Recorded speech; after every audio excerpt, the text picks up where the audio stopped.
Muted.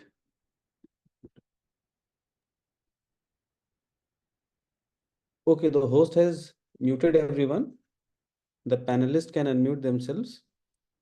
Welcome to 181st edition of Thursday Musings on a very basic topic on assessment and management of delirium. We have I think the foremost expert in the country on this to guide us further. Next slide, please. I'm handing over the session to Professor Tofan Pati, sir. Before his connection goes on, sir, over to you. Sir, unmute. I am stopping my video so that I can last longer. So please skip this slide.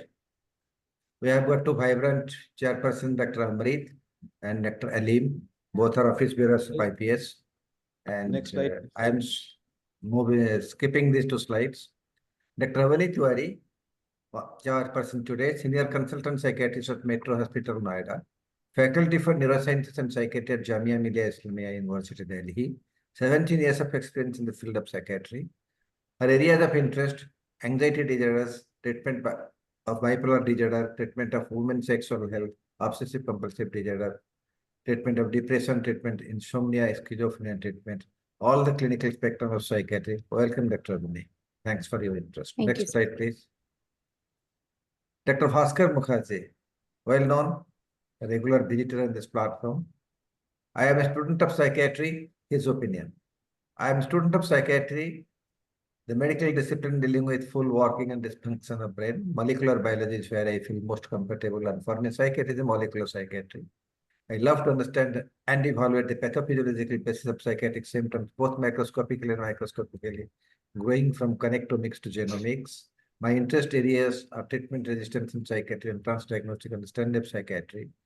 And my life's goal is to make psychiatry regain the master's part in medicine. A spot reserved for the medical specialty dealing with master organ of the body. Welcome, Dr. Bhaskar. Success.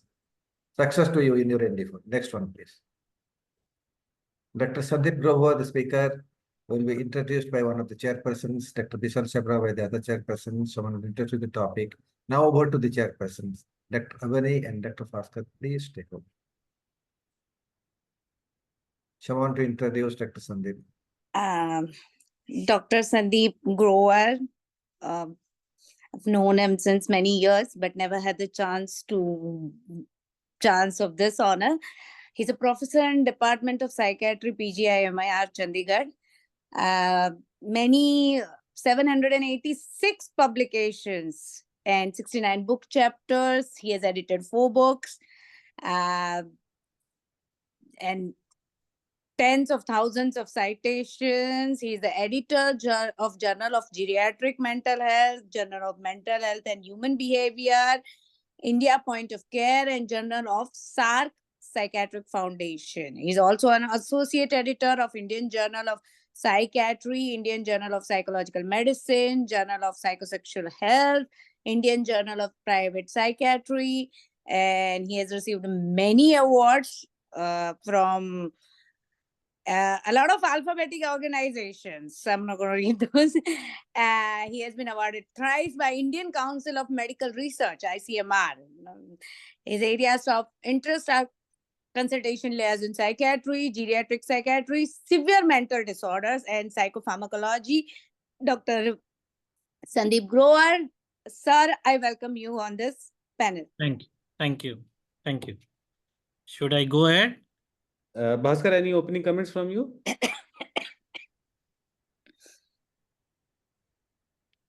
Please unmute. Bhaskar, unmute. Yes, yes. My comments would be at the end. Okay, thank you. Okay. So, yeah. So before I start my talk, I'll just like to say that the introduction given by the chairperson, I like to thank them, but at the same time, I like to say that this is one of the old introduction slides. So some of my affiliations would have changed. So please pardon me for that. I am no more the associate editor of Indian Journal of Psychological Medicine and also for the Indian Association of Private Psychiatry. So that's my disclosure here. So today what we are going to discuss is the basic of assessment and management of delirium. And At the outset, I would like to disclose that I do not have any conflict of interest in while I am speaking on this topic, but this is my area of interest in terms of research. So there may be some biases, if at all you feel like that may be because of my area of interest. And I would like to disclose at the beginning that I'll be using some of the images available on the internet to convey some of the message, but the copyright of these images is with the original authors, not with me. So please don't think that these are my images which I'm using for the presentation. So with this conflict of interest and disclosures, let's move forward. So when we try to understand delirium, what we need to understand that this is possibly the most common psychiatric morbidity seen in patients with acute medical and surgical illnesses. And it is seen across different settings, like right from starting from intensive care unit to medical surgical ward, post-operative, or in the emergency, post-surgical patient, old age, consultation, license, psychiatric setting, and so on. What we need to understand that actually majority of the cases are managed by the other specialists, and psychiatrists only get involved in seeing few of the cases in terms of when they are working in the area of consultation license psychiatry.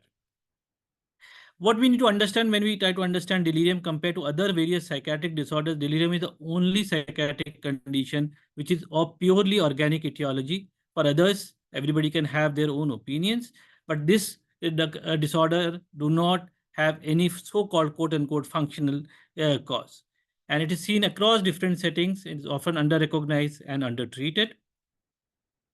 And in terms of involvement of psychiatrists, it is a bread and butter of CL psychiatrists, because the majority of the patients seen by a CL psychiatrist have delirium. And from the Indian perspective, when we look at the Western world, where the most of the delirium is reported in elderly, in Indian context, a large proportion of patients, of adult patients also who are admitted in medical surgical ward, have delirium. And when we look at its epidemiology, we can very well understand that the prevalence of delirium is high in elderly compared to adult across different settings. And when we look at different settings, the prevalence goes as high as 80% in elderly who are admitted to the ICU. And when we talk about the mechanically ventilated patient, the prevalence rates may be very high. And this star mark shows the prevalence rates in the Indian studies. And you can see that the data from India is not different from what we have seen across the world. The basic fact to remember that in the elderly post-operative patient, it is seen in about 75% of the patient. That's something which we need to understand when we are working in a consultation license or general hospital setting. Why it is important to understand delirium? Because whenever a patient develops delirium, there are 2 times higher risk of death during the intensive care unit stay. There is 3 times higher risk of death within 6 months of developing delirium, and there is 9 times higher risk of developing dementia. It leads to longer duration of hospital stay and the ICU stay, and it increases the treatment cost. So basic mnemonics to remember that it leads to 6 Ds, which include the distress to the patient and the family members, death, increased duration, increased cost, dementia, and loss of dignity. So when we try to understand the clinical characteristics of delirium, there are different kind of descriptions. So I'll be using one of them, which I prefer that we all play cards and we remember 4 A's. So the 4 A's, which stands for delirium, is understanding is an acute onset, or maybe I prefer to use it as abrupt onset with attention deficit and awareness issues. That is a problem of orientation, alternating course or the fluctuating course, and is associated with medical or surgical illnesses. So if you remember these 4 A's, you'll be able to pick up delirium in different settings. And when we try to understand the diagnosis of delirium as per various nosological system, the important factor to remember that in ICD-10 and DSM-4, we focus more on consciousness and attention. Basically, when we talk about consciousness, we are talking more about the level of consciousness and attention. We are talking about the content of consciousness. So this was defined in terms of both the nosological system, gave due importance to the consciousness, and also gave importance to the content of consciousness, along with other disturbances like global dysfunction in cognition or change in cognition. And that included also, in fact, these descriptions included psychotic symptoms and also various cognitive symptoms. Besides that, disturbance, DSM ICD-10 included disturbance in the sleep and emotional disturbances, whereas DSM does not talk about this, but they talk about direct disturbance due to general medical condition. That's also talked about in the ICD-10. However, there was a problem with this nosological system, that there was lack of clarity between the boundary between the stupor, coma, and delirium. and there was difficulty in diagnosing delirium in patients with dementia.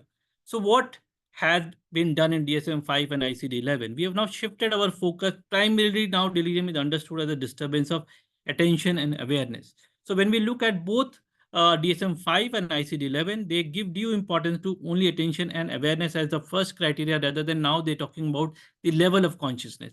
So when they talk about the primary criteria is a disturbance of attention, that is reduced ability to direct, focus, sustain, or shift attention, and awareness, that is the problem with the orientation. So that's where the major change has come in. And besides that, we talk about the disturbance in cognition as it was there earlier. But again, here when we're talking about disturbance of cognition, still the cognitive disturbances and perceptual disturbances are included here. And again, DSM-5 talks about developing in short period of time. ICD talks about sleep-wake disturbances and fluctuating course. However, what we need to understand that both this system now have tried to make this distinction that delirium can be diagnosed in presence of dementia. Only thing is that it should, these symptoms of delirium should not be explained by the pre-existing or established or evolving neurocognitive disorders. So that has been added in DSM-5. That makes it easy for at least making a diagnosis in patients with dementia.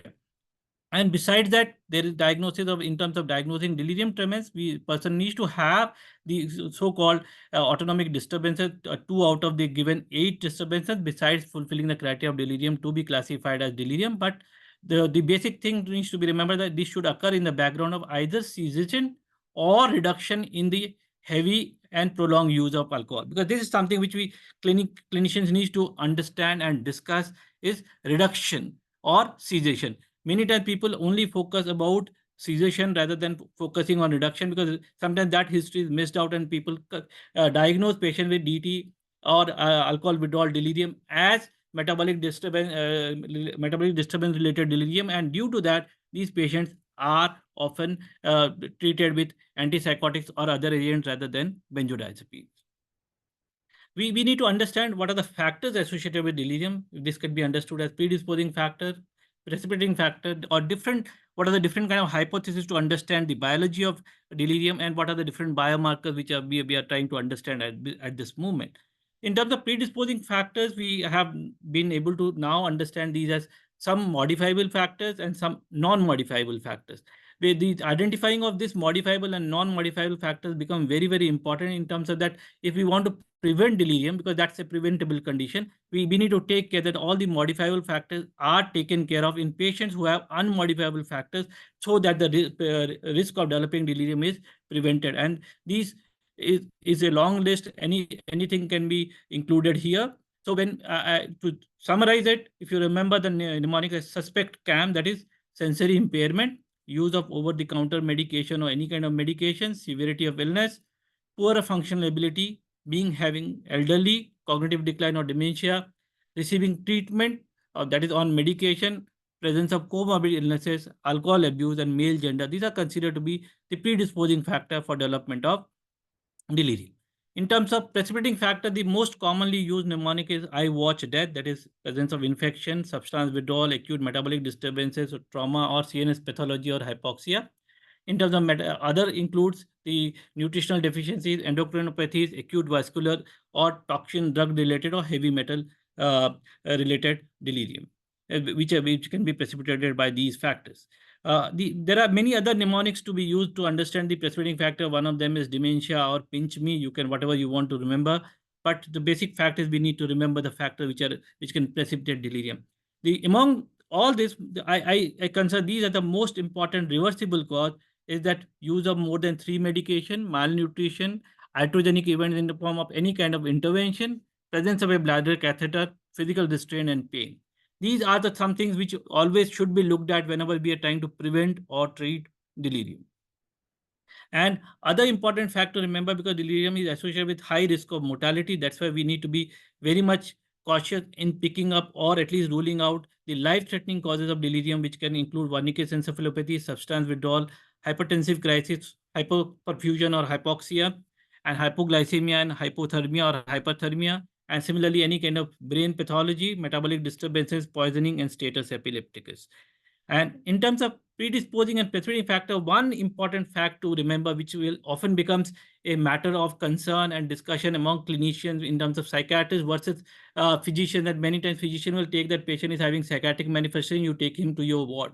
That's where we need to be very clear in explaining them, because they say that patient is hyponatremia only 132, 133. This will not lead to delirium. That's where we need to understand that it's a combination of predisposing factor and the precipitating factor will determine the development of delirium. So somebody who has high vulnerability, that is higher number of predisposing factors, he may require very small kind of a precipitating factor, which can just include use of a sleeping medication, prolonged sleep deprivation, or use of multiple medication to develop delirium. Whereas somebody who does not have predisposing factor will only develop delirium, which can include prolonged ICU stay or major surgical or other medical conditions. So that's where a balance has to be drawn. And when we try to understand this in terms of various pathways which explain development of delirium, now there are different hypotheses that explain that whenever there is a precipitating factor, it interacts with various predisposing factors in terms of the use of neuroinflammatory, so-called neuroinflammatory hypothesis, oxidative stress hypothesis, or aging and other things.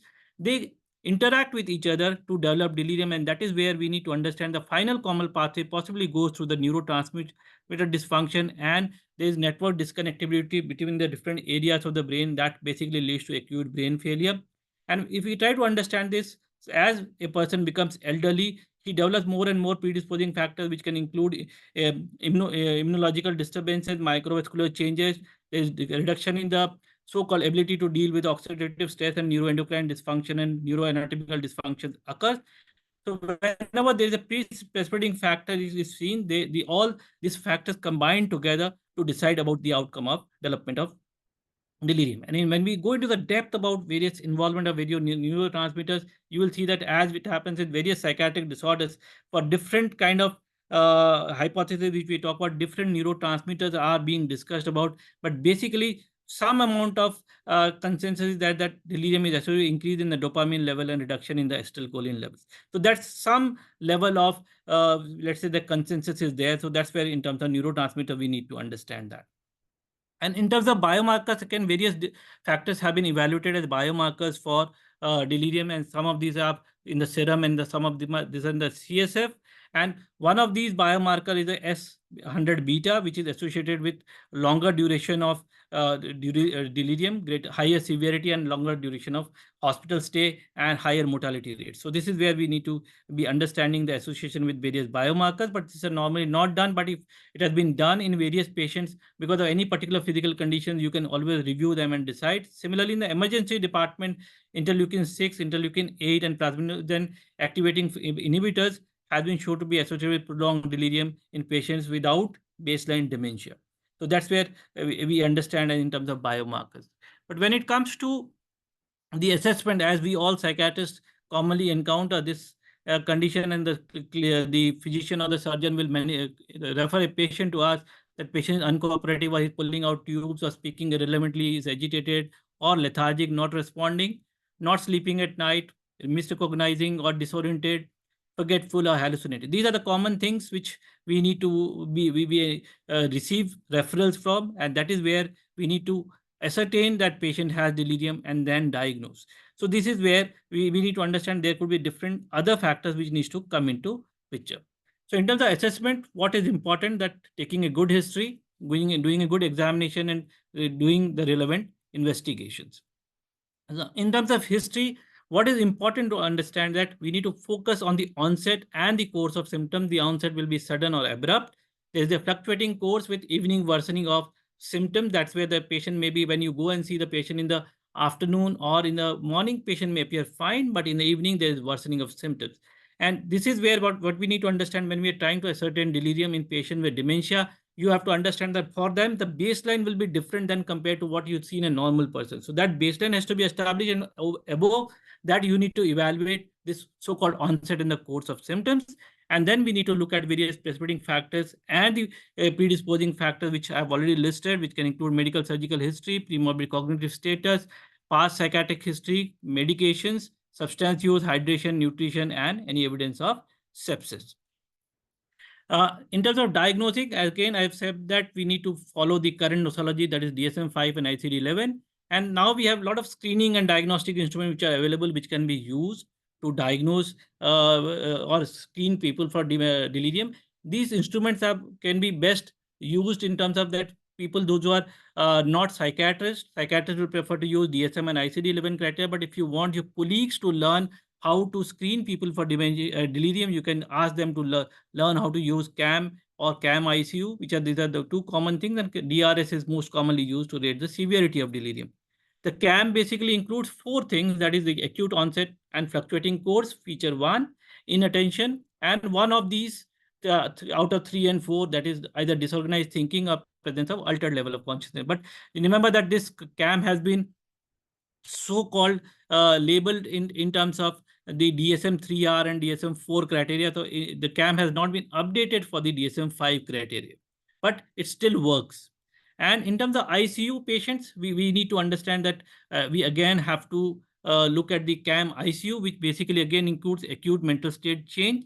If that is present, look for inattention. If inattention is present, use RASH to evaluate the level of consciousness. If it is other than 0, it is indicate the patient has delirium, and then follow with evaluating the disorganized thinking. The good thing is that earlier the clinicians, so-called physicians, surgeons were or the intensivists were using the CAM ICU to diagnose or screen people for delirium. But now it has also been updated that you can now rate the severity of delirium by using CAM ICU. So you can teach your colleagues about this, or if you want to use CAM ICU yourself, then you need to know the severity ratings, and you can understand that any rating of 1 or 2 can be indicator of subsyndromal delirium, and 3 to 5 indicate mild to moderate delirium, and 6 to 7 indicates severe delirium. And in terms of subtyping, again, there are different subtyping measures for delirium, but the most commonly talked about subtyping is the hyperactive, hypoactive, and the mixed type, depending on the psychomotor activity of the patients. So that is important to understand that, because the hypoactive delirium usually have a poorer outcome, and it's often misdiagnosed. So that's where, and in fact, the physicians and surgeons are more than happy not to refer hypoactive patients to you, because for them this patient is not disturbing anyone, neither it is disturbing them, and neither that patient is making more demands to them. So they are more than happy. That's why hypoactive delirium is often missed. And again, remember, among the hyperactive, mixed, and hypoactive delirium has much more higher risk of mortality. So these are the factors which becomes very important. That's why if you are attached to a so-called intensive care unit and you are screening all the patients, remember that you should not be missing the hypoactive delirium. So what we need to be understanding that there are various diagnostic errors while making a diagnosis of delirium. One is, as I highlighted, hypoactive delirium. The other important thing is the rapid fluctuation of symptoms. So as I said, that evening one person has seen, or one attendant was there with the patient, and in the afternoon somebody else is there. So these fluctuations, if patient is appearing normal now, that doesn't mean that patient would not have had delirium, or by evening he's again not going to go into delirium. Remember that the rapid fluctuations are there, so it's best time to evaluate a person for possible delirium is, that's why in the evening, if you're in doubt, that always go and reevaluate the patient in the evening to be more sure that patient does not have delirium. And in terms of differential diagnosis, again, the various differential diagnoses needs to be considered. Some of these could be differential diagnosis or the comorbid diagnosis. From a psychiatrist point of view, we need to remember that, because depression itself is also considered as a risk factor for delirium, and also is often comorbid in patients of delirium. Similarly, dementia, we all understand, and if a patient is receiving psychotropics, especially patient with schizophrenia or hypomania who are on higher doses of psychotropics, can also go into delirium. So this is just a table just for a reference, but we all understand what are the features of delirium and how we can be able to distinguish it from dementia, depression, and schizophrenia. So that's where we need to be very, very clear. And in terms of delirium tremens, the other factor needs to be understood, that a diagnosis of delirium tremens is usually it's a diagnosis of exclusion, or when I say diagnosis of exclusion, we need to understand that if before you commence treatment for DT, you need to rule out other factors which may be actually associated with DT. And many of the patients of DT actually have a multifactorial delirium, with alcohol withdrawal being one of the cause. That's where we need to remember that, okay, alcohol withdrawal is there, so it is naturally it is DT, but don't stop there. you need to evaluate for other factors, like if patient would have had a minor head injury somewhere, would have fallen down, or is having poor nutrition, so maybe at a risk of Wernicke's encephalopathy, or because of the prolonged use, maybe having hepatic encephalopathy or hypoxia or sepsis and so on. So we need to remember these facts when you're trying to evaluate a patient for delirium, especially in the context of alcohol withdrawal. The other factors which needs to be considered when we talk about in patients of DT is the hepatic encephalopathy. That's where the stage 2 and stage 3 are the most common differential diagnosis for delirium, and that's where you need to understand that you need to look for the so-called flapping tremors, which may be present in patients with the hepatic encephalopathy, which may not be so commonly seen in patients with only DT or the alcohol withdrawal delirium. So we need to keep these facts in mind when we are trying to understand delirium in the context of alcohol withdrawal. So assessment should also, accordingly, as I have discussed, the predisposing and precipitating factors. So once you have made the diagnosis and you have ruled out other differential diagnoses, in individual patient, look for the various predisposing factors and the precipitating factors which may be playing a role, so that you decide how you want to address these various factors, so that you can improve the outcome of delirium and improve the patient's cooperation and further treatment. And in terms of the assessment, one important fact to remember is reviewing the medication chart, and don't forget to review the non-prescription medication, which over the medication counter medication, especially some of the people may be just taking opioids, family members may be giving opioids to them in terms of substance use in the hospital also. You may not suspect, but these patients may be receiving these kind of things. So that needs to be kept in mind. And in terms of medication, what different medications can lead to delirium? So the simpler mnemonic to remember is the acute change in mental state, which can include different categories like antibiotics, cardiac drugs, urinary incontinence drugs, the theophylline, alcohol, steroids, H2 blockers, anti-Parkinsonian agents, narcotics, and so on. The important fact to remember is that simpler thing to remember is that you use the anticholinergic activity rating, which is online ratings which are available to evaluate the anticholinergic activity of various drugs. Higher the anticholinergic activity of a particular drug, higher the chance of developing delirium. So that often will help you in deciding what medication to stop first and what to change, what not to change, and so on. So that's why having this understanding about the anticholinergic rating, which are online calculators are available, is a very useful strategy when you're trying to evaluate a patient with delirium. In terms of delirium tremens, there are various specific risk factors which you need to be keeping in mind. That again, heavy use of alcohol for prolonged period, there is a history of DT and seizures, and the severity of early alcohol withdrawal syndrome, that if patient has very severe alcohol withdrawal to start with, is an elderly, has genetic predisposition, having a lot of autonomic disturbances, having high blood alcohol levels on admission, and there's recent misuse of other CNS depressants, this patient is at a risk of DT. So it is better to start treatment in the line of DT rather than waiting for the patient to develop DT. So that's where the important issue comes in. And the other risk factors or the so-called associative factors with DT will include the decompensated acute or the chronic medical illnesses and electrolytes disturbances that needs to be taken care of. In terms of examination, again, we need to understand that a thorough physical examination can often give you a hint about the possible associated precipitating factor for delirium. Many times a patient may come to emergency with different in an altered state, so that you don't know whether patient has taken some poison or heavy metal or something, or has developed any kind of head injury or something. So a proper physical examination is must, and a good neurological examination is required, and we need to look for the hydration status and the nutrition status and any evidence of sepsis. These are the basic things which anybody has to do, because physical examination should not be ignored in patients of delirium. Many times clinicians,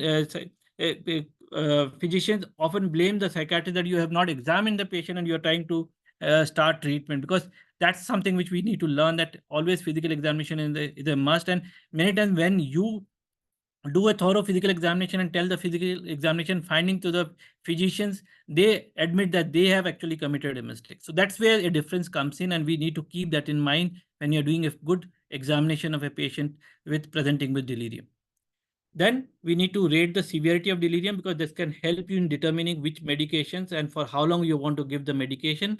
And at the same time, rating the cognitive functions, and evaluating the subtypes of delirium is important at the baseline, because that will determine how we are going to treat. Because for hypoactive delirium at present, we do not have clear evidence to use any antipsychotic medication or any pharmacological management. That's something which we need to keep in mind.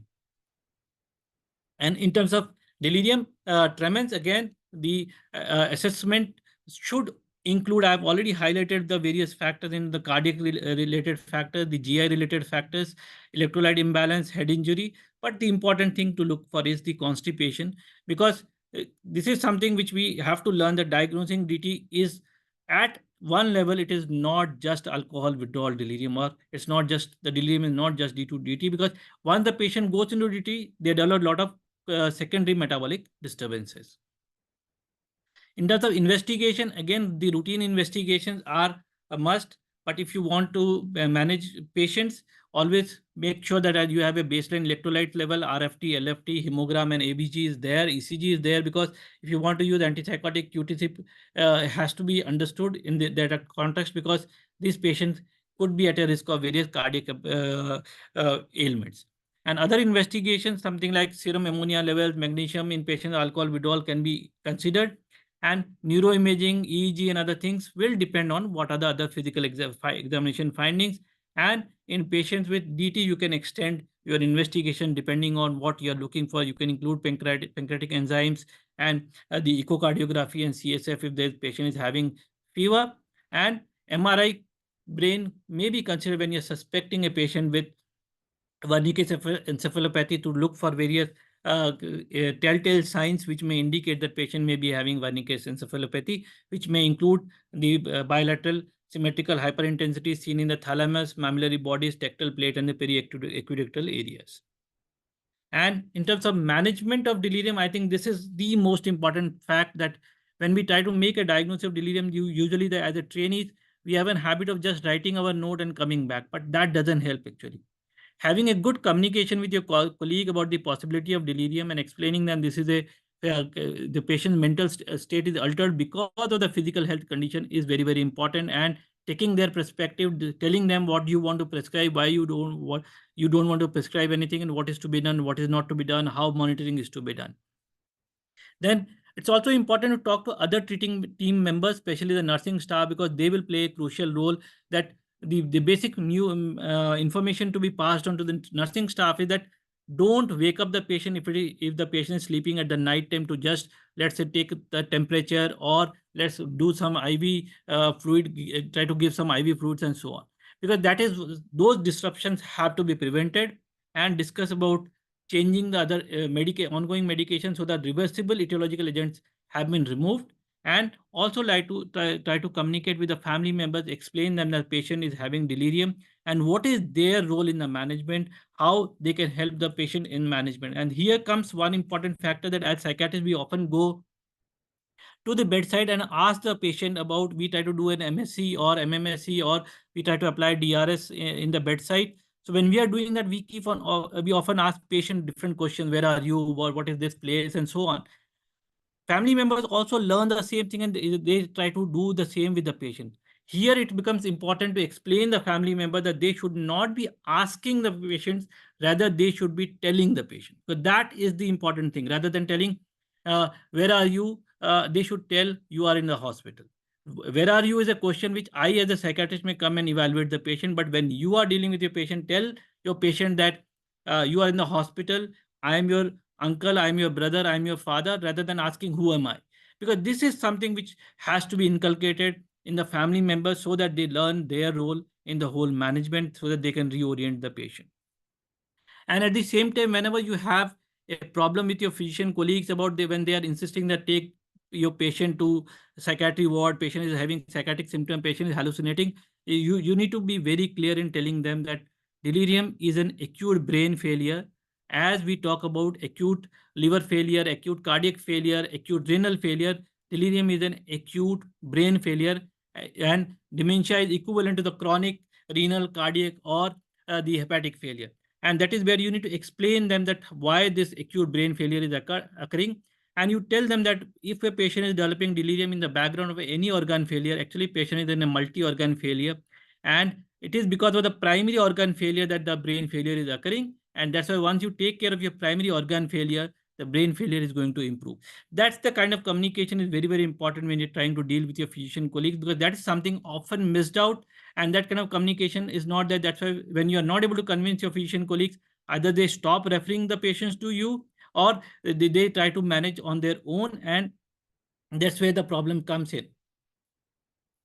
Then in terms of management per se, when we talk about what we need to do, we need to focus on prevention, early detection, and the proper treatment. When I talk about treatment, what we need to use in terms of pharmacological and non-pharmacological treatment.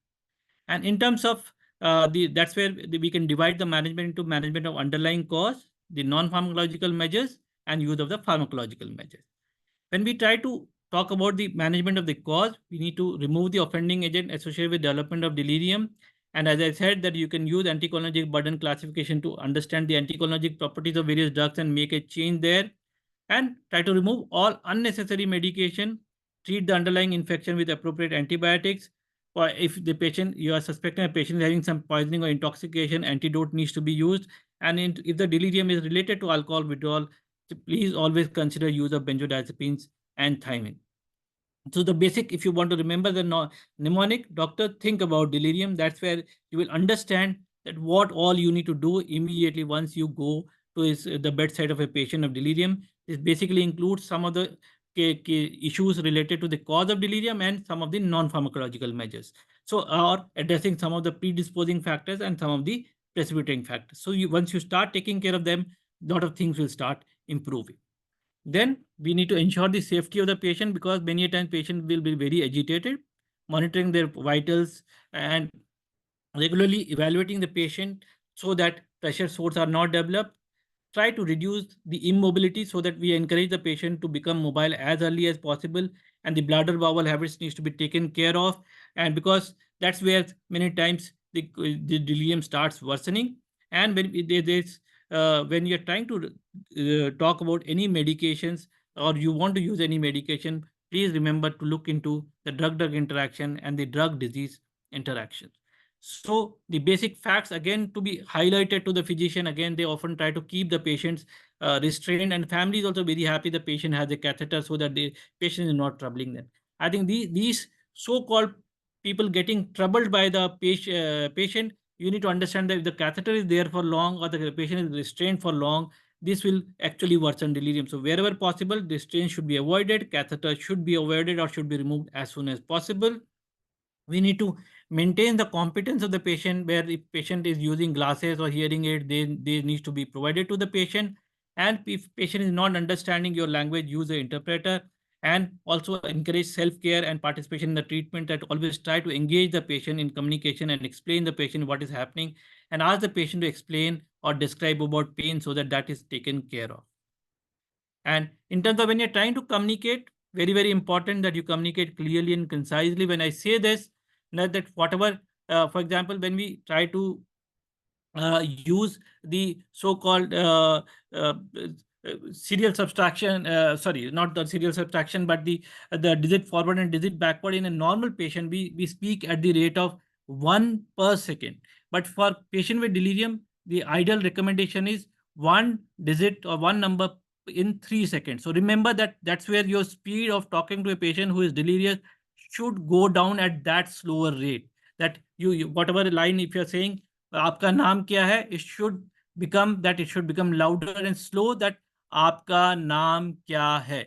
Because if you do that, that is where the patient of delirium will be able to understand it. If you don't do that, patient will not be able to understand it. And try to ask the family members to get the familiar objects from home. There should be a provision of clock and calendar in patient's room whenever you are evaluating a patient of delirium. And when you're trying to talk to the patient, always try to make proper eye contact, frequently touching the patient and giving clear verbal instruction often helps. And also ensuring that there is a family member which is there with the patient, and whatever staff is there, there's a consistent staff with the patient, so that the frequent change of staff and family members often increases the confusion of the patient. Then in terms of ward areas, again, wherever possible, a patient with delirium should be kept in a single room. Otherwise, there should be sufficient distance between the two beds when you're trying to manage a patient of delirium, so that will again reduce the confusion. And often when we go to the bedside, and especially the physicians have a habit of taking the bedside rounds and telling the patient, talking about the patient's medical illness and everything in medical jargon, that needs to be avoided. And preferably, if you are talking to the patient, try to use a very simple language in explaining what they are going through. Again, in terms of providing support and orientation, use of TV, radio, wherever, which can help the patient to reorient, having family members and asking the family members to bring the familiar things helps the patient of delirium. And often sound beeps are there in the hospital, and those actually increase the confusion of the patient of delirium. So those sound beeps and other things needs to be avoided whenever a patient develops delirium. And bright light needs to be avoided during the typical sleeping hours. In the daytime, in fact, the patient should be exposed to the bright light, and that needs to be taken care. In fact, now we are talking about the new ICU setups. When you see that in future how our ICUs are going to look, that the patient is going to have a good big window so that patient can look outside. This is a big TV which is going to come up, which is an artificial environment which you can create whatever the patient wants to see. And all the ICU machines is actually going to go out into a separate chamber where the physician or the clinician can go and monitor, so that you are taking away the sound and providing the patient appropriate light and appropriate stimulation to get oriented as soon as possible. So that's where now the ICU setups are moving. Then the explaining the nursing staff that they should not interrupt the patient's typical sleeping hours is very, very important.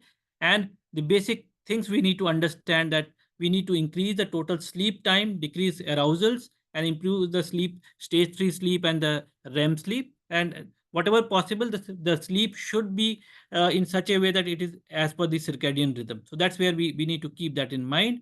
And wherever patient, it is possible to mobilize the patient, we should try to do mobilization as early as possible. And all these factors in terms of patients who are developing delirium in the ICU settings, we now understand as the ABCDEF bundle. Initially, it started with ABCD bundle, which included airway management, that spontaneous breathing and the trials should be given. And also that what kind of sedation you want to give. That was talked about the choice of sedation. Now it has been modified as coordination of care and communication, frequent assessment of patient for delirium, early mobility, involving the family, and good communication, and providing handout material to the patient and the family. Now, we have moved from the further from the so-called from G. Now we are talking about holistic and the personalized care, and designing the ICUs in such a way that we can prevent delirium. And in terms of pharmacological management, this is something which is controversial, but we often keep on doing. And when we talk about pharmacological management, we need to understand that different trials have evaluated various drugs in terms of prevention and treatment. And different medications which have been used or which have been evaluated in patient delirium include the antipsychotics, benzodiazepines, especially for the alcohol withdrawal, alpha-2 adrenergic receptor agonist, which includes dexmedetomidine, melatonin, and it's the rivastigmine has also been evaluated in certain drugs, certain trials. And there are various medications which have been evaluated, other medication in very few trials, and some of the trials have talked about use of combination medication. When we talk about use of antipsychotics, again, we need to understand there is lack of data, which is in terms of consistency. Whatever data is there in the form of small sample size trials, and the larger sample size trials are actually usually negative. And there are different findings across different settings. When, for example, if you're trying to look at the literature, the ICU setting will say different about the efficacy of various antipsychotic vis-a-vis the general hospital setting. So that is where we need to understand. You need to be understanding when you want to use antipsychotic, there should be specific indication to understand these factors. And also we talk about various subtypes of patient and various age groups. So when we look at the treatment of with various agents, what we need to understand here, again, this is something which is important to understand in terms of treatment. Most of the data, which is, if you look at the ICU or the critically ill patient, they talk about that dexmedetomidine stands out compared to other kind of pharmacological treatment. In terms of ICUs and critically ill patients, the evidence is much stronger for that. But when it comes to general hospitalized patients, what we see that there is no difference in terms of use of haloperidol versus second generation antipsychotics, and other drugs like dexmedetomidine and other things are not tried in hospitalized general ward patients. So that's where we need to understand that difference. And in terms, if you look at this here, the most common thing which is being talked about is haloperidol plus lorazepam as the best evidence. But don't try to get fooled by this data, because this is just based on single trial. And if you look at other drugs and other things, you see that their confidence interval actually crosses 1, except for that for possibly haloperidol. So that's why in routine clinical practice, haloperidol still holds its own place. Other drugs which come very close to or somewhat close to haloperidol is maybe olanzapine and quetiapine. And in terms of prevention, again, we will see that again, most of the data is in the ICU settings and so on. Here again, dexmedetomidine and remiltion are the two drugs which stands out, but that they are useful in prevention of new onset delirium, or they reduce the risk of duration of mechanical ventilation and ICU length stay. So that's the data. If somebody is in ICU and these drugs are being used, we need to remember. When we want to use antipsychotic, it's very important for us to understand the following things. What is the goal of the treatment? What is the particular behavior which you are targeting, in terms of, is it that patient is pulling out to you, that is what you are targeting, or that can this behavior be managed by other things like non-pharmacological measures? And are there any contraindications to use antipsychotics? And that's where we need to understand that is it approved in that particular group by the FDA or not, and what could be the possible side effects, and what is the patient's QTC interval. So we always need to remember that always weigh the risk and benefit of using antipsychotic, and it should be always started in liaison with the family members and the primary treating team members. Baseline ECG is must. Getting a QTC interval is very, very important. And here I always emphasize my training that is also get a potassium levels, because of the relationship of hypokalemia with the QTC. And always document the indication for starting antipsychotic and use the lowest effective dose. And if you want to start, you start with a lower dose and gradually titrate the dose. And in terms of when you're trying to use the antipsychotics, again, remember the doses which are recommended are much lower compared to your typical antipsychotic doses which you are using.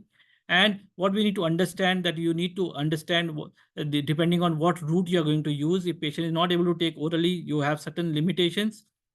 And when we look at the various antipsychotics, the longest track record is there for haloperidol. For others, we have some data emerging, but not as robust data as for haloperidol.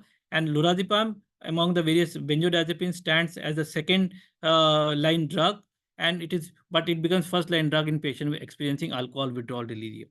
And when you're using the pharmacological agent, monitor the symptoms and always try to take care that patient is not getting over sedated and not developing EPS. And in general, we need to understand antipsychotics are not recommended for hypoactive delirium.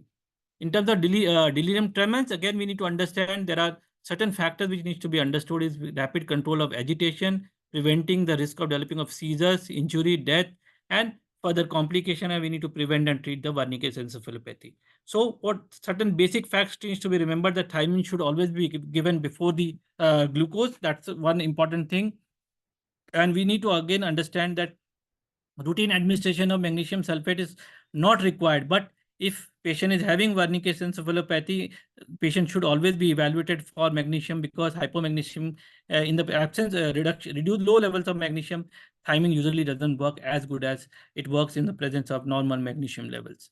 Then we have different treatment strategy, the so-called administrative strategies for use of various and benzodiazepine in patient of delirium, which includes the front loading and the symptom triggered dosing.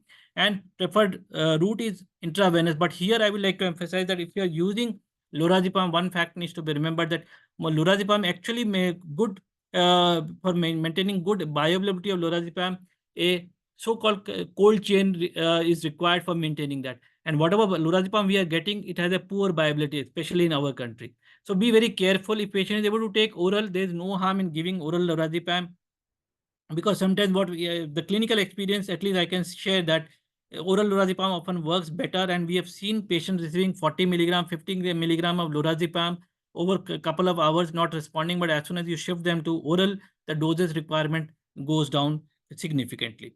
So we need to, when you are using these drugs, remember that do not give unnecessarily higher doses to sedate the patient. You just require a light sedation for the patient, so that patient does not harm himself. And for front loading, there are different, with diazepam and with lorazepam, different doses have been recommended. These are well known, so I'm not reading each of this. And when we are trying to use choosing the drug, remember that lorazepam would be preferred drug when you do not have the LFTs or when the patient has a concurrent medical illness. That's often seen. So usually people start with lorazepam, but if you don't have lorazepam, diazepam is a good choice. And remember that if patient is not responding to benzodiazepine, although we talk about different drugs, different other strategies, but first make sure that what benzodiazepine patient is getting has appropriate bioavailability. And if that is not working, different other second line, third line choices have been recommended. But remember that in patients with cardiac illness, propofol may not be used. And when you're trying to use haloperidol, remember that they should not be used only as the one single agent for management of DT, because the haloperidol is not going to work too much until you combine with benzodiazepine. And remember, this propofol, this becomes very important when you are dealing with patients, especially who are supposed to undergo surgery. So if you are called for giving a surgical clearance for a patient who is having DT or who is having alcohol withdrawal, always try to talk to the primary care, primary surgeon and the anesthetist, that if you can take the patient for surgery under propofol. That often helps in delaying the delirium, so that initial period after post-surgery patient is comfortable and you are also comfortable in using benzodiazepines later on if required. Otherwise, what happens is immediately post a surgery, patient goes into DT, and that's where you are confused, surgeon is confused, nobody wants a bad outcome, and at that time you are very much scared about using higher doses of benzodiazepines. So other adjunctive medication, as I've said, you can choose something like atenolol, beta blockers, clonidine, depending on the patient's profile. And if patient is having the so-called the autonomic disturbances, you can choose atenolol or the beta blockers. But the monitoring is very, very important when you're using different agents. So that fact needs to be kept in mind, what is your target and what you need to monitor. And use of higher doses of thiamine is recommended for initial few days, 500 milligrams thrice daily, followed by 250 milligrams for next 3 to 5 days, and then using the lower doses. And that is where we need to understand that never start before dextrose before the thiamine. That needs to be understood. And parenteral magnesium sulfate may be used if the you think thiamine is not becoming effective. In patients of hepatic encephalopathy, when you are managing DT or when you are not sure about it, you need to be very clear that patient talk to the hepatologist and patient is getting lactulose and rifaximin, so that the constipation and other issues are taken care of. Protein diet needs to be kept in mind, that if patient is getting normal protein diet, and that should be preferably the plant protein, which is considered to have a better profile, that is the branch chain amino acids are reported to be higher compared to the animal protein. So that fact needs to be kept in mind.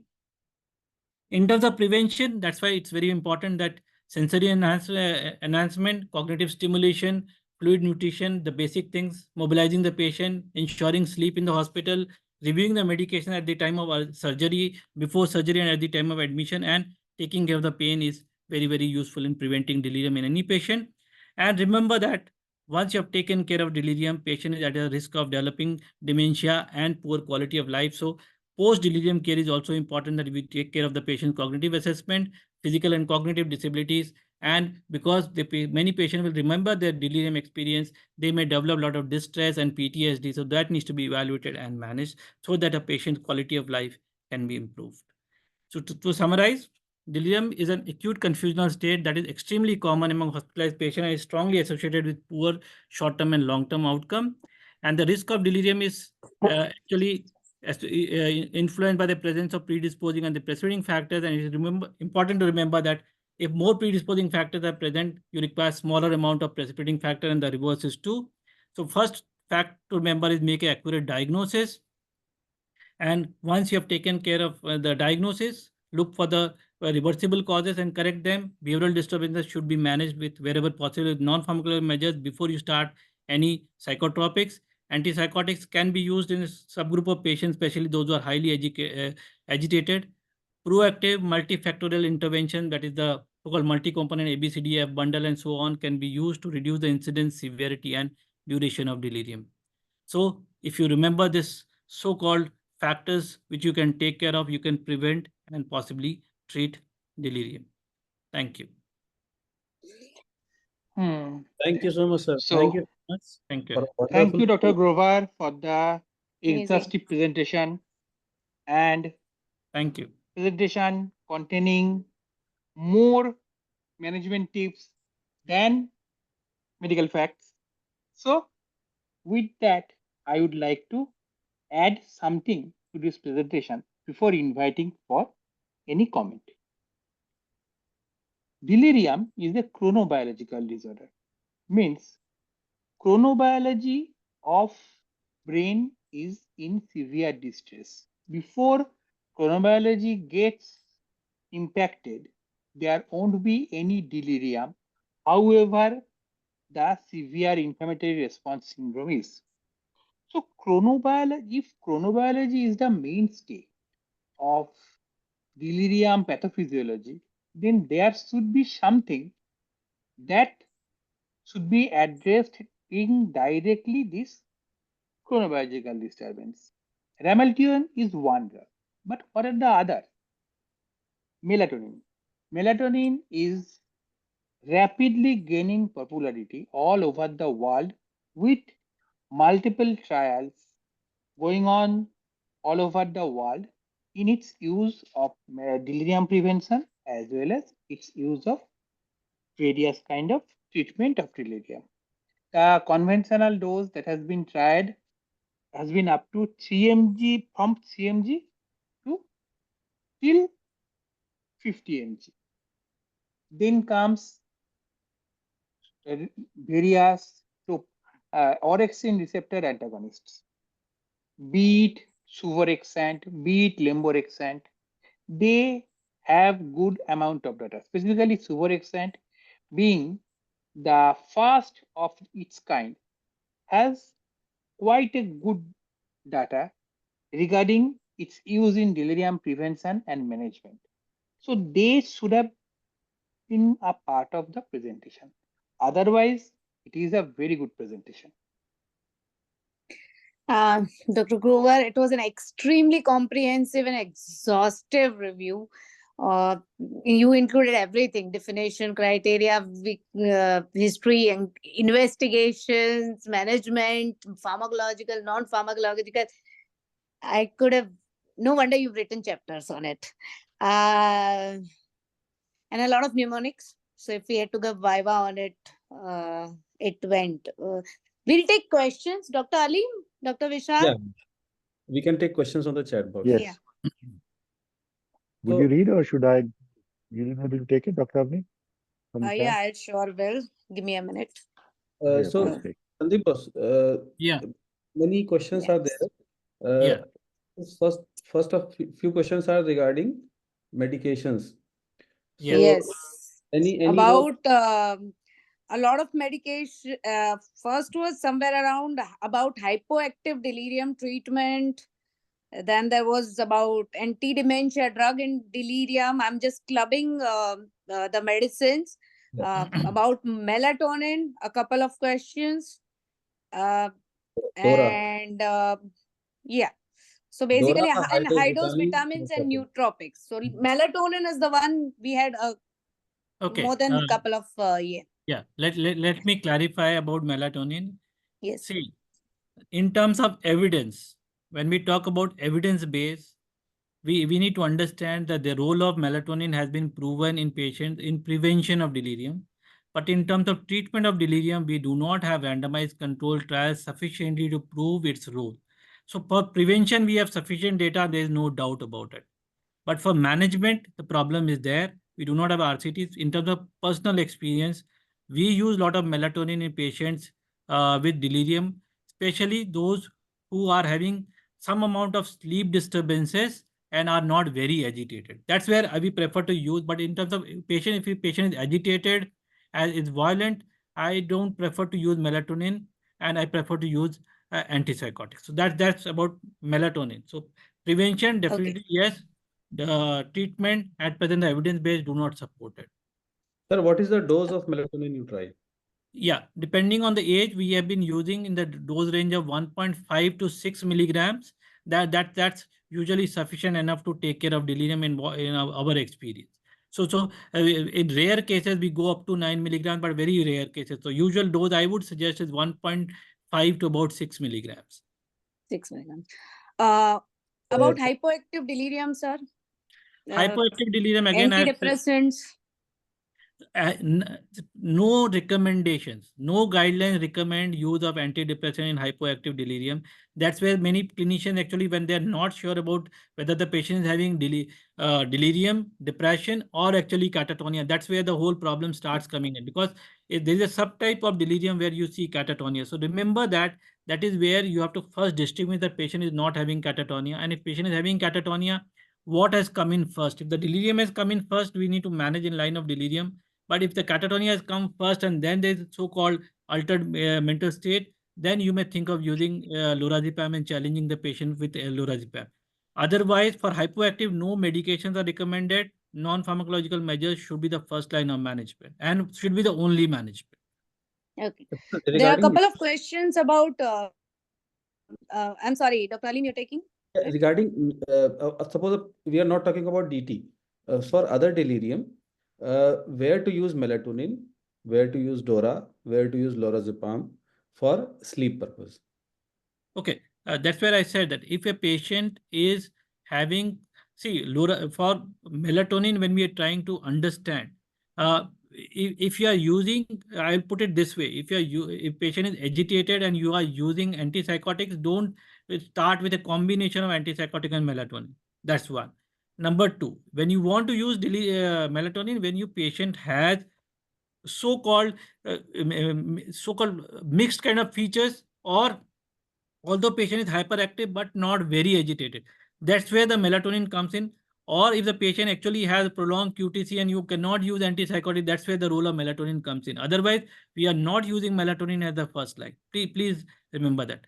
For lorazepam, again, when you are suspecting the patient has DT, or when you're suspecting the patient may be having so-called delirium associated with catatonia, that is where you can still think of using the lorazepam.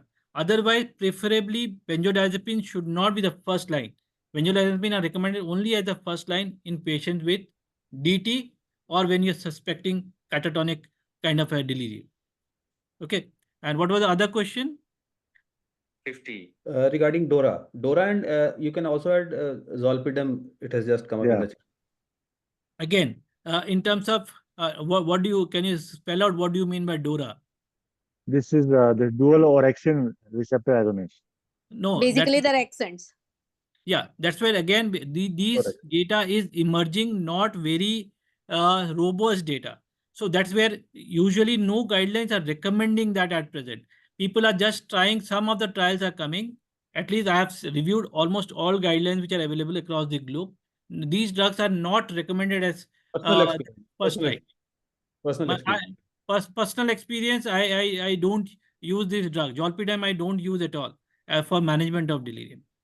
Okay, sir, Okay. just have I'll take one question, Dr. Alim, before you do it. There are a couple of questions about quetiapine and QTC intervals. Yeah. They wanted to know if tiapride can also be used. Yes. See, again, there are some data which are evolving for different kind of antipsychotics.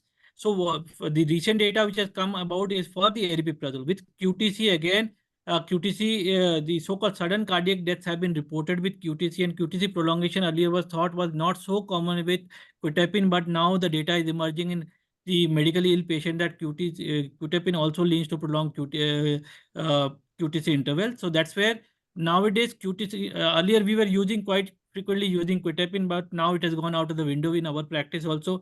Our preferred choice, again, if we have to not use haloperidol, we prefer to use something like olanzapine, which is now understood as having less propensity to cause QTC prolongation as much as when we compare to the quetiapine.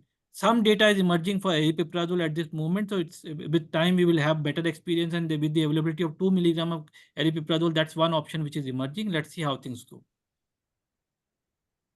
Okay, Dr. Vishal, you wanted to ask something. Yeah, there are a couple of questions. One, Dr. Amrit Bodani has asked, melatonin in delirium, how much for how long? Okay, I said that how much. I have said that how much you told, 1.5 to 6. 1.5 to 6 milligram. For how long? Usually for delirium, that the data guidelines in terms of no guidelines specify how long to use. But what usually we recommend, at least 5 days after the resolution of delirium, till five more extra days. But for antipsychotic, we try to again take it as 3 to 5 days. Because earlier we were using 7 days, now we are reducing the post improvement to as long shorter duration as possible for use of antipsychotics in patient of delirium. There's regarding antipsychotic, somebody has asked, I just saw a question. If delirium is not a psychotic disorder, why use antipsychotics? Okay. I saw, yeah, this is Prajakta is asked. Projekta has asked this question. So if my simpler answer to is mania or depression is not a psychotic disorder, why use antipsychotic? So remember that we are talking, when we talk about using antipsychotics, we are talking about involvement of various neurotransmitters and receptors. So please keep that in mind when you're trying to use different agents. And I'm Yeah, sure and Bhaskar should jump in and say, Yes, ये yes. सब Bhaskar was not second, hearing about antipsychotics. antipsychotic. There's There's nothing called antipsychotic, okay? Yes, This yes. is our That's older. he's not listening to this. Bhaskar, please close your ears. He's try not to listening. He's He not is not listening. listening. He's not Okay. listening. so If- Sandeep, If I one am not listening, then I should not listening non-pharmacological management of Delirium 2. I should also be not listening to these things. So I am listening everything. yeah, Okay, please. good. What doesn't kill There you makes you stronger, Bhaskar. Exactly. there is a question on armodafinil and hypoactive delirium. Yes, that is Are modafinil and hypo or hyper? Hypo. Hyperactive. Hyperactive. hyperactive. Even Some in hyperactive, even in the hyperactive delirium, when the sleep-wake cycle is reversed, can be used armodafinil or modafinil for that matter. For in the See, this mornings, is- once we've given melatonin along with melatonin.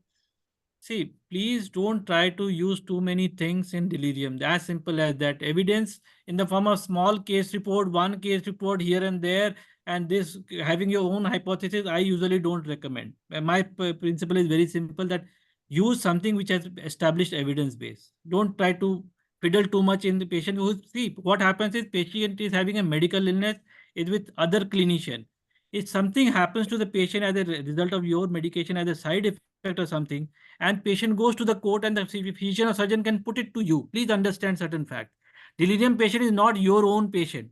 So don't experiment in a patient of delirium. That's my principle. Sure, will not. Regarding high dose vitamins and nootropics. Yes, as I said that again, for prevention and for taking care of the associated malnutrition, you can use the nutrients and take care of the nutritional imbalance. That's where the data is there. Again, nootropics again don't work too much in delirium per se. When we're talking about the so-called non-conventional, not something like Remeltion or rivastigmine. If you're talking about something else, again, not much data to suggest. Basically, you're trying to say is keep things simple, focus more on non-pharmacological stuff. That is more important. Try, in Yes. fact, cut down on the medicines because these patients are usually pumped with too many medicines. And let's not be too brave and too bold and say, okay, let's try this, let's try that. I think that's what you're trying to Yeah. say. I think Yeah. here I'd like to Exactly. give you a personal experience. Uh, my late father had a LVF, then we admitted. Now he had a short-lasting delirium because we under-medicated. There was a this ventilator applied. We missed to give him good sleep because we were panicked all around. I was there, but even I could not catch.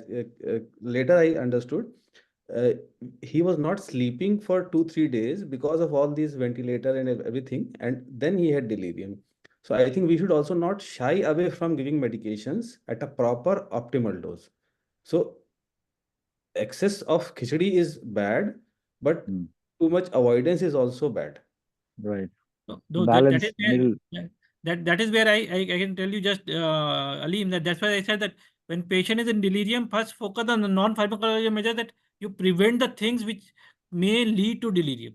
And at the same time, if you want to, as I said, the role of melatonin is definitely there in prevention of delirium. And melatonin, from that perspective, I do not have that much of drug interactions or side effects. So that becomes safer. But when you're trying to use an antipsychotic to prevent delirium, it comes with its own problems. Okay. What about some people say, like there's somebody has mentioned, asked, what is the timing for giving melatonin? Because melatonin, it is not usually part of the psychiatric training. People have a Yeah. lot of myths about it. Some say give melatonin with sunset, 7 o'clock. Some say you can give any time. Some are using higher doses. Some are using lower doses. So, See, what is your experience on this? so we usually, whenever we try to administer melatonin, it is between somewhere between 7 to 9 p.m. That's where normally the Yeah, inpatient, in-hospital medication distribution keeps on going. So that is right. where is something which we try to do it. And keeping that in that sunset in at our place is somewhere around 6 p.m., 6:30 to 7. So that's where it matches there. Any role of ECT in protracted severe delirium? See, in terms of persistent delirium, which is like a very rarely reported kind of a status which we say is present, there in rare cases, the patient is not responding to anything. ECT has been reported in rare cases. Again, that should not be the like we should not go and say that let's give ECT to this patient. And that's why we need to remember that you have to consider that as one of the last resort. Memantine, the role of memantine in delirium. And again, I've No, said, same. Vishal, that the Yeah, it's just evidence-based, questions. As a moderator, I evi- have to just tell all the questions. Which are there. my, my, Go my on. my principle is very clear that don't Hmm. experiment too much. Similarly, there's another question: intoxifylline in hepatic encephalopathy and delirium. Again, I said that whatever is in my armamentarium, I do that, and then I leave it to the hepatologist to decide. I will discuss, I will not recommend anything which is I am not comfortable in using. So I leave it there. It's not Yeah, my cup of tea. thank you. Dr. Uh, Avni, any other question you've come across? I believe, like I said in the first comment, it was an extremely comprehensive and exhaustive review. I don't think I can definitely not think of any questions. Any question? there was one So, question on magnesium. So yeah, should we do magnesium regularly, or in what patients should we do it? See, magnesium, that's what I said that usually we tend to ask for a magnesium level in patient is having prolonged so-called nutrition. He's not taking good food and for prolonged period and you're trying to target that patient, you are seeing definite evidence of Wernicke's encephalopathy. So there you want that whatever thiamine you are going actually should work. So that is where I prefer to order for a magnesium. Otherwise, normally we don't order for that. Okay. Another similarly, question. similarly, the role of vitamin D. I'm not sure if that is you can do immediate correction, but does vitamin D? No, right? Any kind of nutritional supplement which is required is okay. Vitamin D and other things will play a role in a patient who are in prolonged ICU for prolonged period, no sunlight exposure and those kind of things. No harm in giving it. But remember, hypervitaminosis is also a risky thing, especially when it comes to vitamin D. Yes, sure. There's Have an we important. There's one important. So I think the more practical question: what steps should be carried out and should be followed in the post delirium period? Okay, so usually what happens in once the patient's delirium resolves, normally tendency is there for physicians and surgeons to not to refer the patient to the psychiatrist. So when you are treating a patient of delirium, that's where the role comes in. You talk to the family that once patient's delirium improves, his physical health condition stabilizes, then also preferably bring the patient to the psychiatrist for evaluation. That's number two. Number one. Number two is always tell them that some kind of cognitive retraining should continue. And if they see any early signs of cognitive deficit after the improvement of delirium or they are seeing signs and symptoms of depression or PTSD, they should definitely bring a patient for formal assessment because that's the time that we will have time to prevent dementia. So it's better why not intervene early? Because if you Right. explain them, it works. And as I said, that example is like somebody who has developed ARF and you want to prevent future CRF or ALF and we want to prevent future CLF. So that example can be used to explain the family and the physician that they should refer the patient or they should bring the patient. I think that's a very valuable advice you've given, Dr. Sandeep. Very valuable advice because I think that's a very good, I think, take home point for everyone.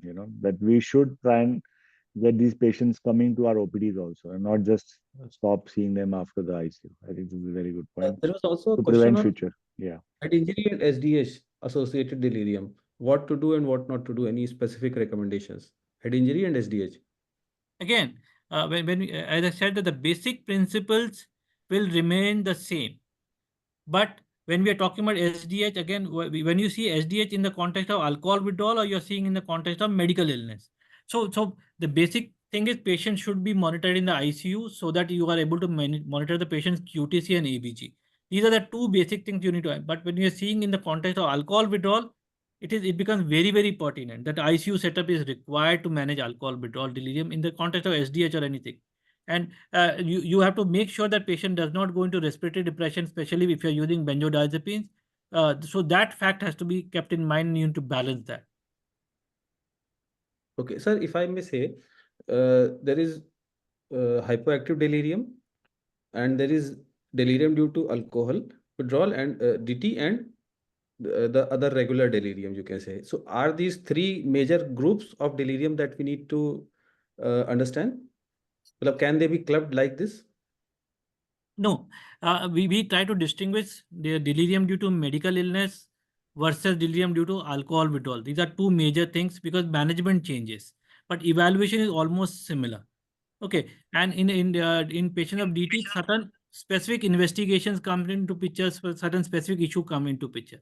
When we talk about hypo and hyperactive, we need to understand that these are not exclusive. A patient can have hyperactive and go into hypoactive. A patient can have hypoactive and go into hyperactive, and also can develop mixed kind of picture. So these are not exclusive. These are same group of patients, and they will have different kind of pictures.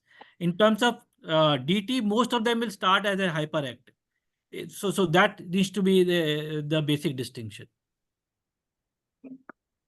Okay, I think we have covered all the questions, and sir has been speaking non-stop for 1.5 hours.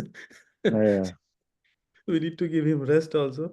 Yes. No, So it's okay. If there are any other questions, I'm happy to This, take it. I think people this are asking question you is asked. for your email. One I email. think Yeah. if you check articles, every fourth or fifth article, you'll get his email. So if you check IJP, if you read articles, you'll get his email. Sir, अगर आप चाहें तो you can put your email in the chat box. Sure, I'll put it. There's a question. I don't know if we have answered it actually, but somebody still, so for their sake, so can we give benzodiazepines in organic delirium? Which I is said that actually, this is what first yeah, thing I started my talk. Please understand there is nothing called functional Yes, delirium. okay. Everything is an organic delirium. That's So- exactly so- want you to say it again. That's about it. Thank you. Yes. Yeah. Yeah. Thank you. So, sir, basically to keep it simple, the we should try to prevent it. We should try to anticipate it and pre-treat or have certain you can say arrangements or non-pharmacological management so that it is not there, and then we want to treat it. We still want to keep it simple. That is Yes. that you can say. Keep it as simple as possible. And the most important thing when it comes to delirium is telling your physician colleagues, teaching them what is delirium. I think that is where we fail. We don't teach our physician colleagues what is delirium and how to assess and how to manage. Because it's an issue which we all think that we are the best people to manage it, but we forget that 95% of delirium is actually managed by them. They don't refer to us. It's only when patient is agitated, violent, they will refer to us. But if you have a clear communication, you explain them what you're doing, why you are doing, you will see that rather than your referrals being reduced, your referrals will increase. This is something which we need to learn. Yes. So then final comments from chairpersons, then we go to Tufan sir. I believe I've given my final comments in the first part of the this thing only. I believe we should move on. Thank you. Bhaskar, we'll request you to have some session on the topic at some point of time. I will do that. Yeah, thank you. Stefan sir, over to you for the winding up session and your comments. Thank you. Thank you very much, Dr. Sandeep. Your deliberation has been excellent, lucid, and with very precise bottom lines. Keep it safe, keep it simple. liaison with others. And excellent as expected of you. Thank you, sir. And Dr. Vishal, Dr. Abani, and Dr. Bhaskar, you conducted the meeting very well. And Dr. Ali has become the moderator in absence of Breathe. And he's always vibrant and excellent. Thanks to Tarrant and thanks to all the 300 plus participants. It's a great success. Thanks, everybody. Over to Ali. Thank you, Thank sir. you, sir. Thank you, everyone. Please allow me to close the meeting with your permission. Thank you. Good night, Bye-bye, everybody. Bye bye. Good Bye night. bye. Bye. Robert boss, it was superb. Thank you. बहुत